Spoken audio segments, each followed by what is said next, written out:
बस 1 महीना बचा है, अभी नवंबर चल रहा है एंड 1 महीने बाद दिसंबर में आपका सीएसआईआर नेट 2025 एग्ज़ाम होने वाला है। एंड आई नो आप बहुत ज़्यादा परेशान होंगे इस टाइम पे, बहुत ज़्यादा स्ट्रेस होगा माइंड में, क्योंकि बहुत सारे बच्चों का तो अभी सिलेबस ही कवर नहीं हुआ है। कुछ बच्चे ऐसे होंगे जिनका रिवीजन नहीं हुआ है, कुछ बच्चे ऐसे भी होंगे जिन्होंने फॉर्म तो फिल कर दिया लेकिन अभी तक उन्होंने पढ़ाई शुरू नहीं की है। रोज़ रात को वो सोते टाइम सोचते हैं कि कल उठ के अपनी पढ़ाई शुरू करेंगे, बट कल भी कुछ नहीं करते। फिर सोचते हैं कि नेक्स्ट डे से पक्का शुरू करेंगे, फिर भी नहीं करते। आप ये सोचोगे कि इस बार तो प्रिपरेशन की ही नहीं, तो कोई फ़ायदा तो है नहीं एग्ज़ाम देने का, तो हम नेक्स्ट टाइम पक्का से प्रिपरेशन करेंगे, एग्ज़ाम देंगे और वो नेक्स्ट टाइम अगली बार भी नहीं आता। और ये वो बच्चे होते हैं जो अभी अपनी एमएससी कर रहे हैं, यानी कि एमएससी के फर्स्ट ईयर में हैं या सेकंड ईयर में हैं, या फिर एमएससी कंप्लीट हो चुकी है, उसके बाद किसी जॉब में हैं और ट्राई कर रहे हैं अपना जो एग्ज़ाम है उसको निकालने के लिए। तो जो मास्टर्स में जो बच्चे होते हैं ना, उनको हमेशा लगता है कि उनके पास अभी टाइम है, चाहे वो फर्स्ट ईयर में हो चाहे वो सेकंड ईयर में हो, उनको हमेशा दिमाग में ये रहता है कि अभी तो टाइम है, अभी तो टाइम है, अभी तो एमएससी भी नहीं हुई है, एमएससी के बाद भी टाइम मिलेगा, या हम बीएड में एडमिशन ले लेंगे, या हम किसी जॉब में चले जाएंगे, उसके बाद प्रिपरेशन शुरू करेंगे। So hi everyone, myself Pooja, I am research scholar and this is the fourth year of my PhD. And in this video we are going to talk about कि ये एग्ज़ाम इतना ज़्यादा इम्पॉर्टेंट क्यों है। जे आपने बस फॉर्म फिल किया, आपकी प्रिपरेशन नहीं हुई है, उसके बाद भी आपको ये एग्ज़ाम क्यों देना चाहिए। एंड ये जो लास्ट महीना है ना, इसको आप कैसे यूटिलाइज़ करें अपने एग्ज़ाम को क्लियर करने में। जो अभी तक आपने कुछ भी पढ़ाई नहीं की है, फिर भी ऐसा नहीं है कि आपका एग्ज़ाम नहीं हो सकता। अगर आप अच्छे से बैठ के चीज़ों को ऑब्ज़र्व करो, अच्छी सी स्ट्रैटेजी बनाओ, तो आप भी एग्ज़ाम क्लियर कर सकते हो। ऐसा इस एग्ज़ाम में कुछ भी नहीं है कि कोई फर्स्ट अटेम्प्ट में क्लियर नहीं कर सकता। मैंने भी ये एग्ज़ाम अपना फर्स्ट अटेम्प्ट में ही क्लियर किया है। और जो लास्ट का जो 1 महीना होता है ना, वो सबसे ज़्यादा इम्पोर्टेंट होता है, जो अभी आपके हाथ में है। मैं अपने एक्सपीरियंस से बता रही हूँ, मेरी जो सबसे बेस्ट प्रिपरेशन हुई थी ना, वो लास्ट के इसी महीने में हुई थी। एंड अगर आपको जानना है कि मैंने कैसे प्रिपेयर किया था, अपने इस लास्ट मंथ को कैसे मैंने यूटिलाइज़ किया, तो आप मेरी प्रीवियस वीडियो देख सकते हो, जिसमें मैंने अपनी सीएसआईआर नेट की लाइफ जर्नी को एक्सप्लेन किया है। तो सबसे पहले तो हम ये देखते हैं कि ये जो एग्ज़ाम है, चाहे आपने प्रिपरेशन की है चाहे नहीं की है, अगर आपने फॉर्म फिल किया है तो क्यों इतना ज़्यादा इम्पॉर्टेंट है कि आप ये एग्ज़ाम दे के आओ, चाहे आपने कुछ भी नहीं पढ़ा है फिर भी। तो अगर आपने सबसे पहले ये डिसाइड कर लिया है या करने वाले हो कि एग्ज़ाम हमें नहीं देना, हम नेक्स्ट टाइम देंगे, ठीक है? उससे क्या होगा, जो आपका माइंड है वो बिल्कुल रिलैक्स हो जाएगा। आप वैसे भी नोटबुक नहीं उठाने वाले, और जब ये एग्ज़ाम निकल जाएगा तो उसके बाद तो और भी ज़्यादा रिलैक्स हो जाओगे कि अभी तो 6 महीने हैं, 6 महीने बाद ये एग्ज़ाम होगा। और वो 6 महीने भी आपके ऐसे ही निकलने वाले हैं, अगर आप ये एग्ज़ाम नहीं दे रहे हो तो। क्योंकि वो बच्चा जो ये एग्ज़ाम देने जाएगा, वो बैठेगा एग्ज़ाम में, मेबी उसको कुछ आता है या नहीं आता, बट वो एग्ज़ाम देगा। और जब वो एग्ज़ाम दे के बाहर निकलेगा ना, तो उसको पता है कि किस तरीके के क्वेश्चन आए, उसने लाइव वो चीज़ एक्सपीरियंस की है। तो एक ऐसा बच्चा जिसने एग्ज़ाम ही नहीं दिया और एक ऐसा बच्चा जिसने एग्ज़ाम दिया है, तो जिस बच्चे ने एग्ज़ाम दिया ना, उसके माइंड में अगले 6 मंथ तक जहाँ पे वो बैठा था, वो चीज़ बार-बार घूमती रहेगी कि मैंने एग्ज़ाम दिया था, इस तरीके के क्वेश्चन आए थे। तो जब भी वो पढ़ने बैठेगा ना, तो उसके माइंड में रहेगा कि मुझे ऐसी चीज़ें पढ़नी है, ऐसी चीज़ें नहीं पढ़नी। उसको पता होगा कि किस तरीके के क्वेश्चन आते हैं। तो वहाँ पे एक बहुत बड़ा डिफ़रेंस आ जाता है। जिस बच्चे ने एग्ज़ाम ही नहीं दिया, उसके माइंड में कोई थॉट ही नहीं आएगा, कोई ऐसा रीज़न ही नहीं है जिसकी वजह से वो नोटबुक उठाएगा, पढ़ने की कोशिश करेगा। अब हम बात करते हैं कि 1 महीना बचा है आपके पास, तो उस 1 महीने को आप कैसे अच्छे से यूटिलाइज़ करो कि आपका एग्ज़ाम फर्स्ट अटेम्प्ट में ही क्लियर हो जाए। अगर फर्स्ट अटेम्प्ट में क्लियर नहीं हुआ है, देन आई गारंटी कि अगर आपने ये सारी चीज़ें करी जो मैं बताऊँगी, तो आपका सेकंड अटेम्प्ट 110% क्लियर होने वाला है। कोई रोक ही नहीं सकता उस चीज़ को, अगर आपने ये सारी चीज़ें एक बार इस अटेम्प्ट में कर ली। तो सबसे इम्पॉर्टेंट जो चीज़ है, जो आपको करनी है, वो ये है कि आप या तो कोई बुक खरीदो जिसमें 10 इयर्स के पीवाईक्यू हैं, या फिर आप गूगल पे जाओ एंड 5 ईयर या 10 ईयर के जो प्रीवियस क्वेश्चन पेपर हैं उनको डाउनलोड करो एंड उनका प्रिंट आउट निकालना है। मतलब वो चीज़ आपके हाथ में होनी चाहिए। ऐसे डाउनलोड करके लैपटॉप में सेव करके रख दिया या फिर आपने फ़ोन में सेव करके रख दिया, उससे कुछ भी नहीं होने वाला है। वो गूगल पे सेव है, ऐसे ही वो आपके लैपटॉप में भी सेव रहेंगे और आपके फ़ोन में भी सेव रहेंगे, उसका कोई फ़ायदा नहीं होने वाला। सो आप 5 साल के क्वेश्चन पेपर्स प्रिंट आउट निकाल के अपने हाथ में ले लो। तो अगर आपने 5 साल के क्वेश्चन पेपर निकाले हैं, इसका मतलब आपके पास 10 क्वेश्चन पेपर होंगे अपने हाथ में, ठीक है?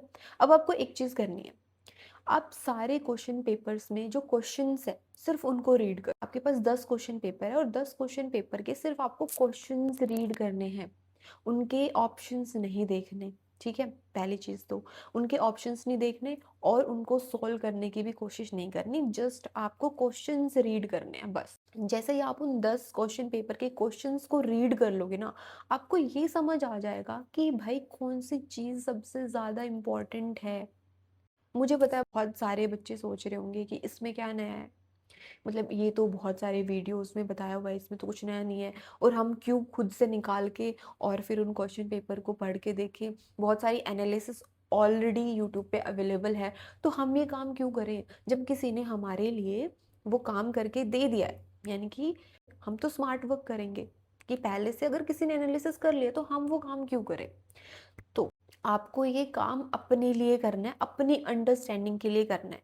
जिस भी बंदे ने यूट्यूब पे वीडियो डाली है एनालिसिस करके, वो एनालिसिस उसके माइंड ने एब्जॉर्ब की है, आपके माइंड ने एब्जॉर्ब नहीं की। तो अगर जस्ट आप देखोगे उस चीज़ को, तो देखने से इतनी चीज़ें समझ नहीं आती, जितनी आप प्रैक्टिकली उस चीज़ को करोगे तो ज़्यादा समझ आएगी। क्योंकि अगले 6 महीने या अगला 1 महीना जो है, वो आपको पढ़ना है। आपका एग्ज़ाम है, आपको तैयारी करनी है, तो आपकी एनालिसिस होनी चाहिए, ना कि किसी और पर्सन की। पता नहीं उसका माइंड का लेवल कितना है, आपसे कितना ज़्यादा है, कितना कम है, उसने तो अपने माइंड के अकॉर्डिंग एनालिसिस की है ना।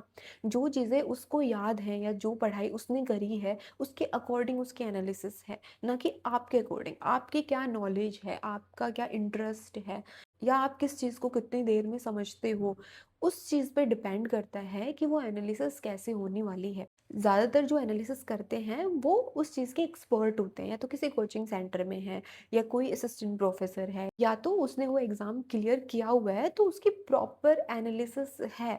तो आपको नहीं समझ आएगी वो चीज़, तो आपको सबसे पहले खुद ही चीज़ करनी है। तो जब आप ये कर लोगे ना, उससे 2 चीज़ होंगी। पहली चीज़ कि आपने एनालाइज़ कर लिया है कि कौन सी चीज़ें इंपॉर्टेंट हैं और कौन सी चीज़ें नहीं इंपॉर्टेंट हैं। तो आप डिसाइड कर पाओगे कि इस महीने में हमें कौन-कौन सी चीज़ें पढ़नी चाहिए और कौन-सी हमें स्किप करनी चाहिए। और दूसरी चीज़, आपका जो अनकॉन्शियस माइंड है उसमें अनइंटेंशनली ये चीज़ें फ़ीड हो रही हैं। तो 1 महीने तक आप अगर ये लगातार चीज़ करते हो, तो उससे आपका जो माइंड है वो प्रिपेयर होगा नेक्स्ट अटेम्प्ट के लिए। दैट जैसे ही आप ये एग्ज़ाम दे के निकलोगे ना, तो उसके बाद आपका जो माइंड है उसमें वो चीज़ रहेंगी। तो आपको पता है अब, आपकी जो प्रिपरेशन होगी ना, वो अगर आप एग्ज़ाम नहीं देते, उससे बहुत ज़्यादा बेटर होंगी, बहुत ज़्यादा फ़ास्ट होगी। और आपके जो चांसेज़ हैं नेक्स्ट अटेम्प्ट में एग्ज़ाम क्लियर करने के, वो बहुत ज़्यादा हाई हो जाते हैं, एज़ कम्पेयर टू उस बच्चे के जिसने वो एग्ज़ाम नहीं दिया। अब एक और चीज़ समझते हैं हम, जो आपका सीएसआईआर नेट का एग्ज़ाम है, उसमें 3 पार्ट आते हैं। आपका जो बी और सी पार्ट होता है वो आपके सब्जेक्ट का पार्ट होता है, और जो ए पार्ट होता है वो आपके एप्टीट्यूड का पार्ट होता है। अब जो एप्टीट्यूड है वो बहुत ज़्यादा इंपॉर्टेंट है, इसको मैं 2 मिनट बाद बताऊँगी। पहले हम ये देख लेते हैं कि जो बी और सी है उसमें क्या डिफ़रेंस होता है। आपका जो सी पार्ट है उसमें हर क्वेश्चन 4 नंबर का होता है, और जो आपका सी पार्ट है वो सबसे ज़्यादा इंपॉर्टेंट होता है, क्योंकि सबसे ज़्यादा मार्क्स आपके उसी पार्ट से बनते हैं। और सी पार्ट के जो क्वेश्चंस होते हैं ना, वो आपके तभी क्लियर होंगे जब आपके बेसिक क्लियर हैं, यानी कि आपकी जो नॉलेज है अपने सब्जेक्ट को लेके वो बहुत ज़्यादा डीप है। क्योंकि सी पार्ट में जो भी क्वेश्चंस होते हैं वो 3 या 4 यूनिट से मिला के बनते हैं, सिंगल यूनिट से कोई क्वेश्चन नहीं आता। आपका जो बी पार्ट है उसमें डायरेक्ट सिंगल यूनिट से क्वेश्चंस आते हैं। एंड जो आपका ए पार्ट है वो बहुत ज़्यादा इम्पॉर्टेंट है। एक बायो वाला बच्चा नहीं समझ सकता उसकी इम्पोर्टेंस कितनी ज़्यादा होती है। क्योंकि जो बायो के बच्चे होते हैं ना, उनको एक फ़ोबिया होता है मैथ से, कि इसमें तो मैथ आता है तो हमसे तो नहीं हो पाएगा। मैं पर्सनली अपने एक्सपीरियंस से बता रही हूँ कि मैंने ए पार्ट की प्रिपरेशन नहीं की थी। मैंने सिर्फ एक ही क्वेश्चन अटेम्प्ट करा था ए पार्ट का। मेरा जो सबसे अच्छा पोर्शन गया था ना, वो सी पार्ट का गया था, क्योंकि मेरी जो नॉलेज थी अपने बेसिक्स को लेके वो बहुत ज़्यादा क्लियर थी। एंड जब मेरा एग्ज़ाम क्लियर हो गया था उसके बाद मैंने एसएससी के लिए प्रिपेयर किया, क्योंकि एसएससी में बहुत सारे ऐसे भी जॉब्स होते हैं जो सब्जेक्ट स्पेसिफिक होते हैं। जैसे मैं जूलॉजी से हूँ, तो वही बच्चे उस एग्ज़ाम को भर सकते हैं जिन्होंने बीएससी या एमएससी जूलॉजी से की। जैसे कोई फिज़िक्स का है, तो बहुत सारे ऐसे एग्ज़ाम होते हैं एसएससी में जो सब्जेक्ट स्पेसिफिक होते हैं, तो फिज़िक्स वाला बच्चा ही उस फॉर्म को भर सकता है जिसने अपनी एमएससी या बीएससी फिज़िक्स से की। एंड ये मैं आपको इसलिए बता रही हूँ क्योंकि एसएससी में जो एग्ज़ाम होता है उसमें उसमें सब्जेक्ट स्पेसिफिक कुछ नहीं आता। एसएससी के जो सारे एग्ज़ाम हैं वो सेम सिलेबस के होते हैं, यानी कि मैथ वाला बच्चा भी वही सिलेबस से एग्ज़ाम देगा, बायो वाला बच्चा भी वही सिलेबस से एग्ज़ाम देगा। तो उसमें एप्टीट्यूड, रीजनिंग, मैथ ये सब कुछ आता है। तो उस टाइम पे मुझे एप्टीट्यूड और रीजनिंग पढ़ना पड़ा था, और जब मैंने वो पढ़ा तो मुझे लगा कि मैंने अपने सीएसआर के टाइम पे क्यों नहीं पढ़ा, क्योंकि वो बिल्कुल भी मुश्किल नहीं होता। वो बहुत ईज़ी होता है। जस्ट आपको 5 साल के क्वेश्चन पेपर्स लेके देखने हैं कि किस टाइप के क्वेश्चन आ रहे हैं, और वो हमेशा सेम ही टॉपिक से क्वेश्चन आते हैं, चेंज नहीं होते टॉपिक्स। तो आपको जस्ट एक बार उनका बेसिक क्लियर करना है। ज़रूरी नहीं है कि आप किसी बायो वाले टीचर से ही अपना एप्टीट्यूड क्लियर करो। आप किसी नॉन बायो वाले टीचर से, यानी कि एसएससी के जो टीचर्स होते हैं, उनसे भी एप्टीट्यूड पढ़ सकते हो। और एसएससी में बहुत सारे टीचर्स हैं, उनका काम ही है रीजनिंग एंड एप्टीट्यूड पढ़, और वो बहुत अच्छे से पढ़ाते हैं, इतने ईज़ी वे में पढ़ाते हैं, मैं बता नहीं सकती आपको। अगर आपने उनसे एक बार पढ़ लिया तो आपके कॉन्सेप्ट क्लियर हो जाते हैं। जस्ट आपको रिवाइज़ करना है, आपको बार-बार अपने कॉन्सेप्ट क्लियर करने की ज़रूरत नहीं पड़ती। और आपको 15 क्वेश्चन करने होते हैं एप्टीट्यूड के। इसका मतलब आपके 30 मार्क्स, और सीएसआईआर में एक-एक मार्क्स बहुत ज़्यादा इम्पोर्टेंट होता है।